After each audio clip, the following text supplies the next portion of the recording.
Nigeria is a classless society. If you take the people you call leaders, go to the Senate, go to the House of Reps, you can go and pick 109 Nigerians at random without election. Put them in the Senate chambers, and the results may not be different from what you're getting now. Okay? Because the truth is, you have highly educated people in government, but they behave like illiterates. They forget their education behind. When you talk about praise singing, why would a man who is an educated man, an accomplished man, why would he be a praise singer to anyone? Why would he not be able to face his boss and say, Oga, we're not doing that, this is the truth? And why would a person in authority not have the confidence to listen to those around him and take criticism?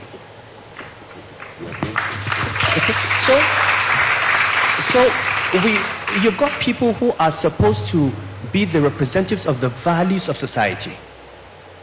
By the time you become a governor, honestly, you should be beyond looking for money.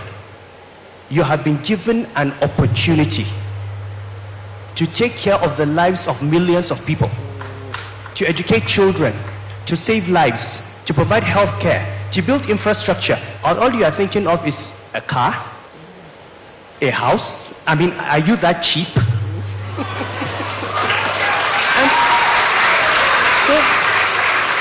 Or some bank account, and you see them, and at the end of the day they leave office.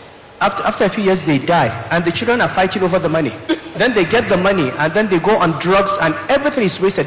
That money would have been better spent educating millions of young people and saving lives. So if we really want to fix this country, we need to have a class. The ruling class needs to have values beyond stomach infrastructure. This leads to misplaced expectations. There's a role for the central bank. There's a role for the Ministry of Finance. You've got monetary policy, you have fiscal policy, you have structural policies, you have institutional reforms. And yes, I was one of those who commended the appointment of Wale Edun and Yemi Cardoso. These are two gentlemen that I've known for many years, and I have never had any question about their competence. And if you try to assess them, you've got to ask, what were they supposed to achieve? Okay. Now, going back to the beginning, you talk about 2012. And you talk about the suffering from removal of subsidy. It's simple arithmetic. If you're paying 80 naira or 65 naira per liter, and you begin to pay 160 naira per liter, costs will go up. There will be hardship. And the duty of leaders is to understand that there will be a cost to removing subsidy. And I said in 2012, if you remember from the town hall meeting, to say that there will be hardship is not an economic argument. To say that there will be a cost to removing subsidy is not an economic argument. The economic argument is, this is the cost of removing the subsidy. What is the cost of not removing the subsidy? Are you making a choice? We were in a situation where we had a hedge that we called it was not a subsidy, it was a hedge. You see, a subsidy by definition, the government says, I will pay X% of the price. That is a subsidy. I'll pay 20% of the price, whatever it is. Price goes up, you pay more, I pay more. Price goes down, you pay less, I pay less. What we had in this country is what in risk management you call a naked hedge, the worst possible derivative you can have. The government said to Nigerians, 200 million Nigerians, you will not pay more than X amount per liter on petrol, no matter what the price of petrol is. So all price goes up from $40 to $140, the federal government pays the difference. Exchange rate moves from 155 to 300, the government pays the difference. Interest rates move from 5% to 15%, the government pays it. Remember, the price of petrol and what the calculations include the cost of crude, the cost of refined product, the cost of transportation, even interest rates, demurrage, if you look at the template, all of those amounts were being absorbed. The federal government was saying, I have an unlimited pocket. So we moved from a point where we were using revenues to pay subsidy to where we had to borrow money to pay subsidy, to where we had to borrow money to pay interest on the borrowed money. We had become bankrupt. Anyone who takes a naked hedge ends up being bankrupted, especially with a commodity where you don't control the price. So this was the point in 2012. Now, if Nigerians had allowed the Jonathan government to remove the subsidy in 2011, that would have been pain. But that pain would have been a very, very tiny fraction of what we are facing today. This is the cost of delay. At that time, we worked out the numbers in the central bank, and I stood up and put my credibility on the line and said, remove the subsidy today, inflation moves up from 11% to 13%. I will bring it down in a year. We will not have had 30-something% inflation. Okay? That was where we were. Now, people like my friend Kaide Fayemi here and his APC friends had Occupy Nigeria, came out on the streets, told us we could not do it. And I remember calling one of my friends. And this is, we should talk about these things because it's important. There's a kind of poetic justice. That it is actually the people who led the Occupy Nigeria movement who ended up seeing the problem, inheriting the problem, and having to do it. And I remember calling one of my friends at that time and said, look, one of my closest friends, saying, you know that what we're doing is right. He said, yes, I know. I said, why? He said, well, I'm in opposition. My job is to make the government look bad. You know, you are the governor of central bank, you go and defend your government. Just politics. And you know, the only reason the government compromised at that time, maybe we should know this, the only reason the government compromised and did 50% not 100% was Boko Haram. Because there were thousands of Nigerians on the streets in Lagos and Kano and Kaduna and all that. At the time when we had suicide bombers in the country. And there was a fear. If one day one of these suicide bombers goes to these Nigerians and explodes the bomb and you have 200 corpses, it will no longer be about subsidy. So you have to give President Jonathan the credit. He was determined to do it, but at the end of the day, the compromise was made, okay, to save Nigerian lives. Now, what has the central bank achieved? Central bank's role is to provide stability. The central bank does not deliver growth. It does not deliver employment. It provides an environment that is conducive to growth. Okay? Now, and the central bank has achieved it.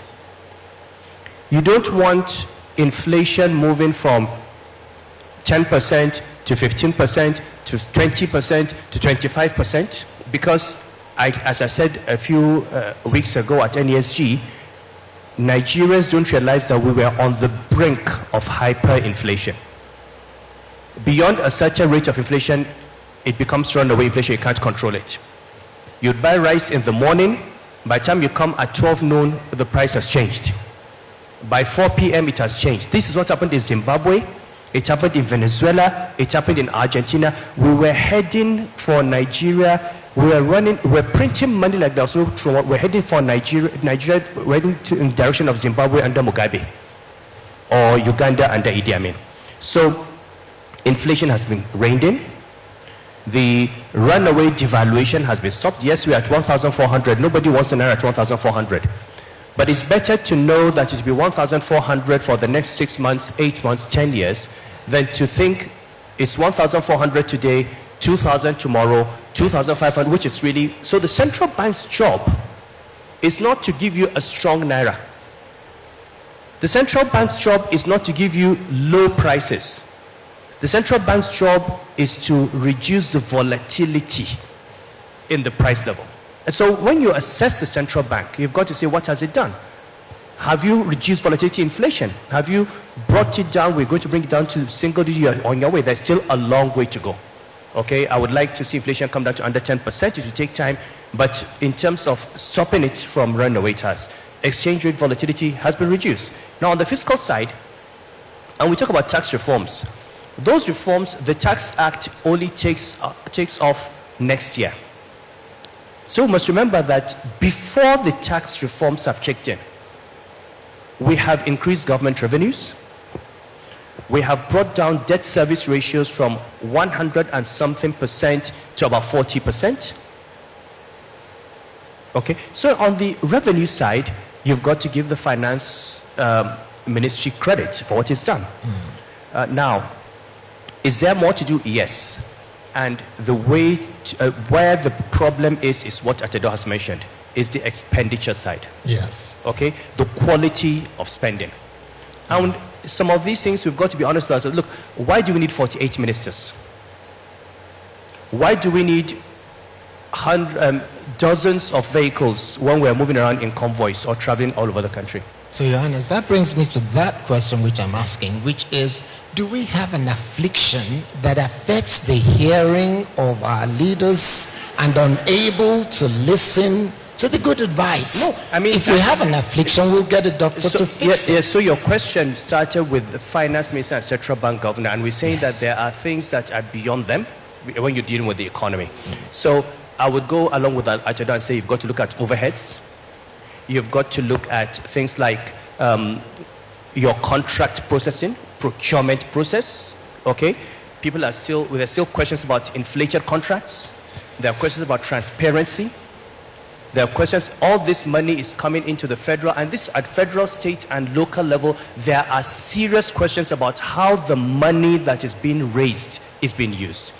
And the arithmetic is simple. If you stop paying subsidy, why are we still borrowing more? Because if you've filled a hole, we should have the revenue to fund expenditure.